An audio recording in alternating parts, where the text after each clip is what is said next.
5. 창조의 목적은 무엇입니까? 앞에서 우리는 하나님이 어떤 분인지를 특히 삼위일체론을 중심으로 살펴보았습니다. 그러나 우리는 정지된 물체를 사진으로 찍듯이 혹은 정물화를 그리듯이 마치 하나님이 아무런 활동을 하시지 않는 듯이 하나의 정지된 대상처럼 그분을 파악할 수는 없습니다. 물은 모든 존재는 끊임없이 움직이고 활동하고 있습니다. 그러므로 모든 존재는 활동을 통하여서만 자신을 드러내기 때문에 우리는 오로지 그 활동으로부터만 그 존재의 속성을 알 수 있습니다. 그와 꼭 마찬가지로 하나님이 누구시냐? 의 물음도 오로지 하나님이 무엇을 행하시느냐? 로부터만 대답될 수 있습니다. 사실 삼위일체와 같은 교리도 마치 실험실에서 현미경을 통해 관찰하듯이 골똘히 연구한 결과로 나온 이론도 아니며 골방 깊숙한 곳에서 기도하는 중에 경험한 신비한 환상을 통하여 터득한 이론도 아닙니다. 그것은 구원의 역사 속에서 점진적으로 드러난 하나님의 구원 활동을 고백한 내용을 이론적으로 정리한 것입니다. 그런데 하나님이 역사 속에서 제일 먼저 행하신 일은 무엇일까요? 그것은 바로 창조 행위입니다. 그래서 성경의 첫 마디는 태초에 하나님이 천지를 창조하시니라는 선언으로 시작하며 그리스도인의 중요한 신앙 고백인 사도신경도 전능하사 천지를 만드신 하나님 아버지를 믿사오며 라는 고백으로 시작합니다. 이처럼 하나님은 곧장 창조하시는 분으로서 등장하신다는 것과 이러한 창조 행위를 통해서 자신의 모습을 알리신다는 것을 그리스도인은 공공연히 고백합니다. 나는 앞에서 이미 존재는 활동을 통하여 드러난다고 말했습니다. 그렇다면 창조는 바로 하나님의 존재의 최초의 드러남, 계시이라고 할 수 있고 그런 면에서 창조는 하나님의 모습을 닮았다고 말해도 좋을 것입니다. 이효석의 소설 중에 발가락이 닮았다가 있습니다. 여기서 아내의 행실을 의심하는 남자 주인공이 아내가 낳은 아기를 보고서 혹시 자신의 친자식이 아니면 어떡하나 염려하는 나머지 아기의 모습을 구석구석 살피다가 발가락이 닮았다는 우스운 말을 하는 것을 읽게 됩니다. 이 말은 자식이라면 발가락이라도 아기의 것을 닮았을 것이라는 소원의 소치이지만 유전학적으로 자식은 어딘가 조상과 부모를 닮기 마련입니다. 그렇다면 우주도 우주를 만드신 하나님의 모습을 담고 있다고 믿는 것도 결코 미신은 아닐 것입니다. 즉 창조는 삼위일체 하나님의 흔적을 남기고 있다고 믿습니다. 그래서 우리가 우주를 3차원적으로 생각해 보는 것도 매우 흥미가 있으리라고 생각합니다. 우주는 시간, 공간, 물질로 이루어집니다. 시간은 과거, 현재, 미래로 이루어지고 공간은 길이, 너비, 높이로 이루어지며 물질은 운동, 에너지, 현상으로 이루어집니다. 물론 이러한 설명이 삼위일체를 완벽하게 설명하는 것은 아니라는 점도 아울러 밝혀드립니다. 하나님이 천지 만물을 창조하신 목적, 의미가 무엇일까요? 이 질문도 역시 삼위일체론적으로 풀어야 무난하리라고 생각합니다. 왜냐하면 우주는 하나님 아버지가 외로이 만드신 작품이 아니라 삼위일체 하나님이 함께 협력하여 만드시고 공동으로 출품하신 최초의 그리고 최고의 걸작품이기 때문입니다. 왜 하나님은 우주를 창조하셨을까요? 어떤 목적으로 하나님은 천지를 창조하셨을까요? 우주 창조는 어떤 의미를 지니고 있을까요? 1. 성부 하나님의 영광. 하나님 아버지는 권능과 영광으로 충만하신 분입니다. 그러므로 그러한 분이 자신의 권능을 발휘하고 영광을 드러내고자 하심은 당연한 일입니다. 세계에서 최고로 유명한 탁월한 예술가가 있다고 가정해 봅시다. 그는 자신이 가지고 있는 빼어난 능력을 발휘하는 것을 최고의 보람과 사명으로 생각할 것입니다. 물론 출세와 명예, 성공과 인기가 예술활동의 목적일 수도 있겠지만 진실하고 진지한 예술가라면 이러한 것들은 어디까지나 예술활동의 부차적인 산물로 여길 것이며 예술의 목적, 즉 아름다움이나 최고의 가치 등을 완성하는 일에만 자신의 혼신을 다 기울일 것입니다. 즉 순수한 예술활동의 목적은 예술가 자신의 혼을 완전히 드러내는 일에 있으며 그래서 우주의 혼과 합일하거나 하나님의 영과 일치하는 일에도 있을 것입니다. 이처럼 우주 창조의 목적과 의미도 바로 하나님 자신의 영광과 신성을 드러내는 일에 있습니다. 아버지 하나님은 마치 예술가처럼 천지를 만드셨고 그 작품 안에 자신의 혼을 아낌없이 불어넣으셨으리라고 충분히 상상할 수 있습니다. 그렇다고 해서 하나님이 뭔가 부족하셔서 천지를 만드실 필요가 있었다거나 어쩔 수 없는 외부적 강요가 있었던 것은 아닙니다. 하나님이 천지를 창조하신 것은 뭔가 자신에게 결핍된 것이 있었기 때문도 아니고 다른 이들로부터 영광과 예배를 받아야 할 필요가 있었던 것도 아닙니다. 천지 창조의 목적은 오로지 아버지 자신의 영광을 드러내는 것일 뿐입니다. 그러므로 우주는 하나님의 영광으로 가득하고 그것을 노래하고 있습니다. 그래서 목동 다윗은 천지를 보며 다음과 같이 노래했습니다. 하늘이 하나님의 영광을 선포하고 궁창이 그 손으로 하신 일을 나타내는도다. 날은 날에게 말하고 밤은 밤에게 지식을 전하니 언어가 없고 들리는 소리도 없으나 그 소리가 온 땅에 통하고 그 말씀이 세계 끝까지 이르도다.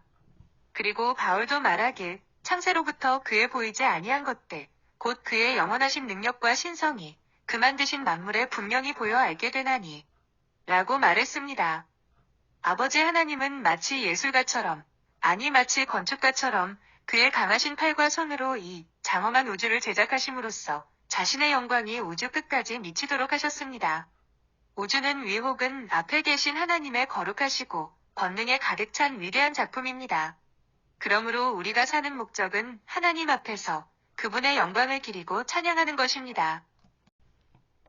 2. 성자 하나님의 사랑. 성부 하나님이 우주의 설계자여 창조자라면 성자 하나님은 창조의 설계도라고 할 수 있을 것입니다. 모든 것은 그리스도 안에서 그리스도를 통하여 그리스도를 위하여 창조되었습니다. 왜냐하면 창조의 은밀한 비밀은 바로 그리스도에게 있기 때문입니다. 그래서 요한은 태초에 말씀이 계시니라. 이 말씀이 하나님과 함께 계셨으니 이 말씀은 곧 하나님이시라. 그가 태초에 하나님과 함께 계셨고 만물이 그로 말미암아 지은 바 되었다라고 말하고 있습니다. 태초에 하나님이여 하나님과 함께 계셨던 하나님, 아버지의 아들은 하나님의 말씀 혹은 지혜로서 창조활동에 동참하셨고 육신으로도 오셨습니다. 그러므로 창조의 비밀은 바로 그리스도 안에 있고 그리스도를 통해 계시되었습니다. 그렇다면 그리스도 안에 있는 창조의 비밀은 무엇일까요? 바로 하나님이 우리와 함께 하시고자 함입니다. 하나님은 사랑이시고 그리스도는 사랑의 계약서입니다. 그리스도의 이름은 바로 임마누엘, 즉 하나님이 우리와 함께 하신다입니다. 그러므로 사랑의 하나님은 우리를 사랑하시기 때문에 그래서 우리와 함께 하시기 위해 우리 곁에 오시기 위해 우리의 친구가 되시기 위해 그리스도 안에서 우리를 창조하셨습니다.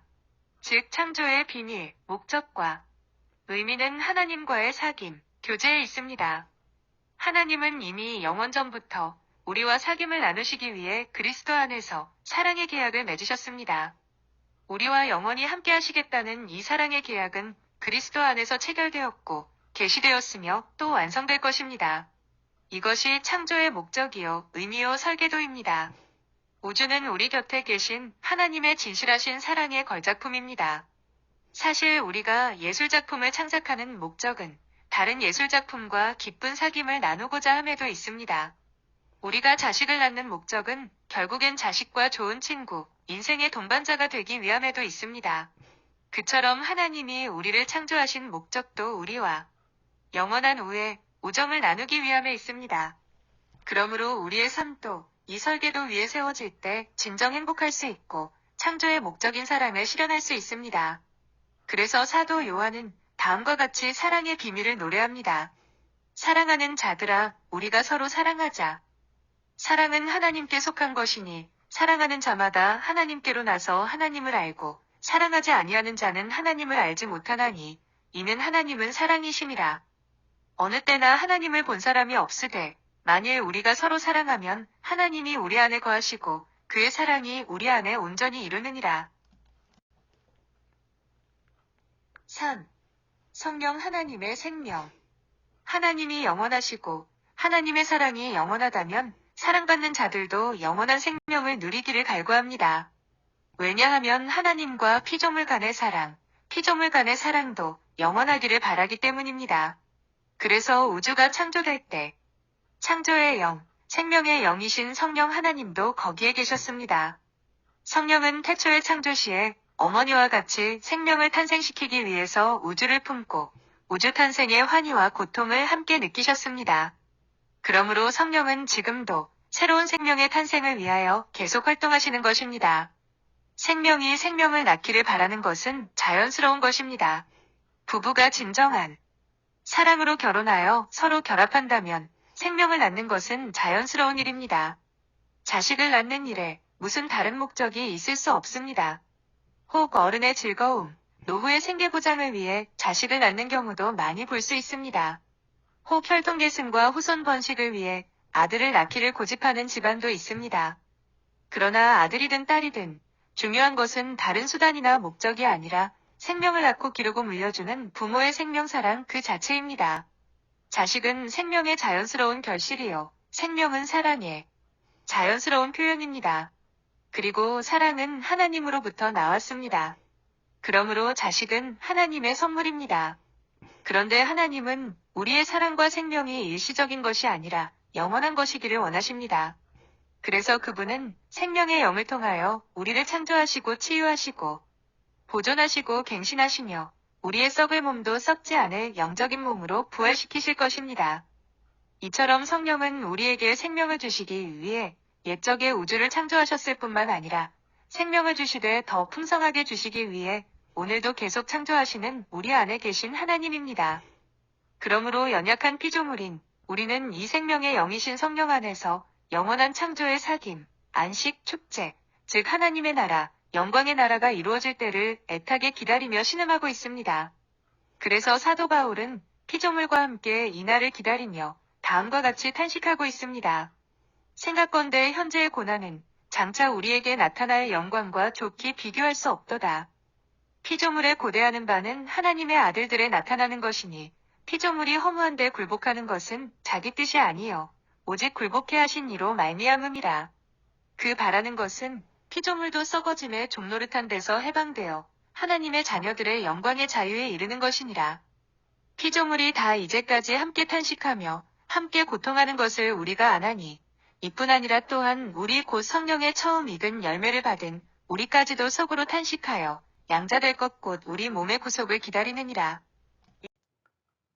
끝까지 경청해 주셔서 감사합니다.